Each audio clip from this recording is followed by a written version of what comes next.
எல்லாத்துலேயும் 0. ஆனால் 10 team விளையாடுறதுல number 1 KKR தான் ஐபிஎல்ல. எப்படி அது? நீங்கள் டாப் 5 எடுத்துக்கிட்டோம்னா பேட்டிங், அதாவது டோட்டல் ஸ்கோரில் டாப் 5ல் ஒருத்தர் கூட இல்லை கேகேஆர்லேருந்து. ஹையஸ்ட்டு ஸ்கோரில் டாப் 5லேயும் இல்லை, பெஸ்ட்டு போலிங்லேயும் இல்லை, பெஸ்ட்டு பேட்டிங் ஆவரேஜ் எடுத்துக்கிட்டோம்னா டாப் 5ல் ஒருத்தர் கூட இல்லை, பெஸ்ட்டு போலிங் ஆவரேஜ்லேயும் டாப் 5ல் ஒருத்தர் கூட இல்லை. மோஸ்ட் ஹண்ட்ரட்ஸு, அதாவது ஒருத்தர் கூட 100 அடிக்கல, அப்புறம் என்ன மோஸ்ட் 100?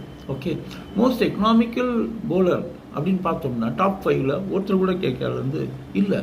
இப்படி எல்லா டிபார்ட்மெண்ட்லேயும் டாப் 5ல் இல்லை ஒருத்தர் கூட. அப்படின்னா என்ன அர்த்தம்? ஒரு டீமாக விளையாடிருக்காங்க, அதுதான் ரொம்ப முக்கியமானது. ஆனால் டாப் 5 அது. ஓகே, 10 டீமில் நம்பர் 1 டீமாக விளையாடிருக்கு. இண்டிவிஜுவல் பெர்ஃபார்மன்ஸ் எல்லாம் தாண்டி அது அஸ் அ டீம் அவங்க நல்லா விளையாடிருக்காங்க. அந்த டீம் தான் இன்னைக்கு விளையாட போகுது.